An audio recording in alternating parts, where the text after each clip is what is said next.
তুই চলিছে সংগ্রাম চলিছে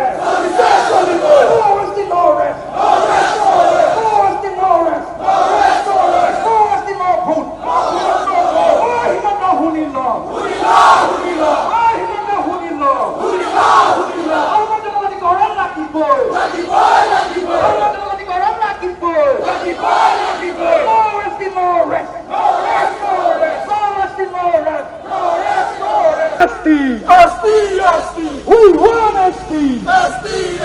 Program to Bangladesh in the box, in the box, in the box. Program to Bangladesh in the box, in the box, in the box. At the Superland, at the Superland, hey, tu Jolisa,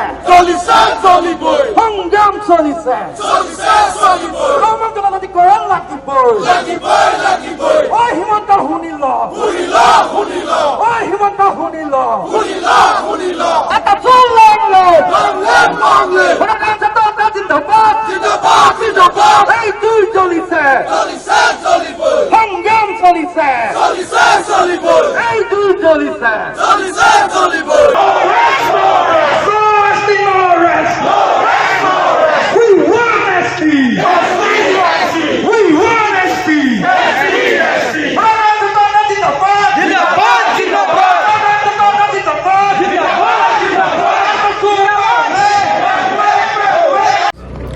অসমৰ সৰ্বত্ৰে প্ৰতিবাদ হৈছে ৰাইজ ৰাজপথলৈ ওলাই আহিছে ৰাইজে এটা কথা কৈছে যে স্বাভিমানী খিলঞ্জীয়াৰ অস্তিত্ব ৰক্ষা হ'ব লাগে খিলঞ্জীয়া থলগী ৰাইজে মূৰ তুলি জীয়াই থাকিব পৰিৱেশ ৰচনা হ'ব লাগে অসমৰ কৃষি অসমৰ ভূমি অসমৰ মাটি অসমৰ ৰাজনীতি অসমৰ অৰ্থনীতি অসমৰ সংস্কৃতি অসমৰ ভাষা সকলো সুৰক্ষিত হ'ব লাগে তাৰ কাৰণে ৰাজপথলৈ ওলাই আহিছে আৰু চৰকাৰে আমাক প্ৰতিশ্ৰুতি দিছিল যে আমি যদি চৰকাৰ বনাওঁ তেতিয়াহ'লে অসমৰ জল জীৱন জংগল আমি সকলো নিৰাপত্তা প্ৰদান কৰিম কিন্তু চৰকাৰখনে সেই কাম কৰা নাই 6 জনগোষ্ঠীৰ জনজাতিকৰণৰ মাধ্যমেৰে অসম আৰু অসমীয়া সুৰক্ষিত ভৱিষ্যতটো সুনিশ্চিত কৰিম বুলি কৈছে তাক তেওঁলোকে কৰা নাই গতিকে সেইকাৰণে ৰাইজ ক্ষোভত আছে খঙত আছে আৰু ৰাইজে ক্ষোভত আছে খঙত আছে তাৰ প্ৰমাণ এইটোৱেই যে হাজাৰ হাজাৰ ৰাইজ আজি জোৰ লৈ ৰাজপথলৈ ওলাই আহিছে আৰু চৰকাৰক জনাব বিচাৰিছে যদি তোমালোকে দিয়া প্ৰতিশ্ৰুতি পূৰণ নকৰা জাতীয় দায়িত্বৰ প্ৰতি তোমালোকে যদি পিঠি দিয়া তেতিয়া জাতিয়ে 26ত নিজৰ জাতীয় দায়িত্ব পালন কৰিব আৰু তাৰ প্ৰত্যুত্তৰ তোমালোকে নিশ্চিতভাৱে পাবা যেহেতু 26ত যদি আৰু এটা আপোনালোকে ডিমাণ্ড কৰি আছে যে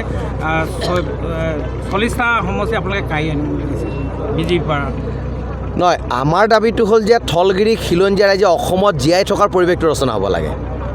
অবৈধ প্ৰব্ৰজনকাৰী সন্দেহযুক্ত নাগৰিকৰ পৰা অসম অসমীয়া মুক্ত হ'ব লাগে আমি সেই কথাটো কৈছোঁ অসমৰ ভূমি অসমৰ সম্পদ অসমৰ বায়'ডাইভাৰ্চিটিৰ ওপৰত থলগিৰি খিলঞ্জীয়া ৰাইজৰ অধিকাৰ থাকিব লাগে কাৰণ এইটো বিজেপিয়ে কৈছিলে যদি নকৰে তেতিয়া 26ত এটা নিৰ্ণায়ক ভূমিকা 6 জনগোষ্ঠীৰ ৰাইজে ল'ব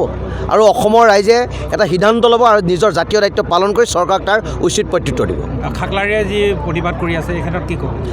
নাই অসমৰ যিসকল জনজাতি ভাই আছে তেখেতলোকৰ প্ৰতি আমাৰ কোনো দুৰ্ভাৱ নাই আমাৰ কোনো দুচিন্তা নাই তেখেতলোকৰ অলপ দুৰ্ভাৱ আছে দুচিন্তা আছে মনৰ শংকা আছে শংকা আৰু সন্দেহটো কোনে দূৰ কৰিব অসমৰ মুখ্যমন্ত্ৰীজনে গতিকে মুখ্যমন্ত্ৰীয়ে নিজৰ দায়িত্ব লওক যে শংকাৰ সংশয়টো কেনেকৈ দূৰ কৰিব পাৰোঁ গতিকে জনজাতি আৰু জনগোষ্ঠীয় ভাইসকল একত্ৰিতভাৱে থাকি অসম আৰু অসমীয়া স্বাৰ্থত কাম কৰিব লাগিব অপশক্তিৰ বিৰুদ্ধে যুঁজি পেলাই অসমীয়াৰ শক্তি দেখাব লাগিব আমি নিজৰ মাজত কেতিয়াও ভাতৃঘাতী সংঘৰ্ষ আমি সৃষ্টি নকৰোঁ সকলো ভাই ককাই আমি অসমত অসমীয়া হিচাপে জীয়াই থকাৰ পৰিৱেশ ৰচনা কৰিব বিচাৰোঁ গণসমাৱেশৰ বিষয়টো অসম চৰকাৰে এগৰাকী মন্ত্ৰী উচতনি দিয়া বুলি কথা ওলাইছে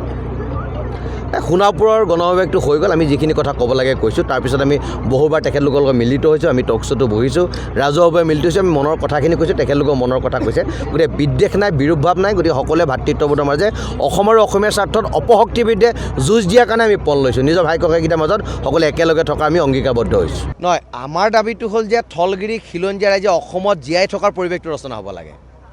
অবৈধ প্ৰব্ৰজনকাৰী সন্দেহযুক্ত নাগৰিকৰ পৰা অসম অসমীয়া মুক্ত হ'ব লাগে আমি সেই কথাটো কৈছোঁ অসমৰ ভূমি অসমৰ সম্পদ অসমৰ বায়'ডাইভাৰ্চিটিৰ ওপৰত থলগিৰি খিলঞ্জীয়া ৰাইজৰ অধিকাৰ থাকিব লাগে কাৰণ এইটো বিজেপিয়ে কৈছিলে যদি নকৰে তেতিয়া 26ত এটা নিৰ্ণায়ক ভূমিকা 6 জনগোষ্ঠীৰ ৰাইজে ল'ব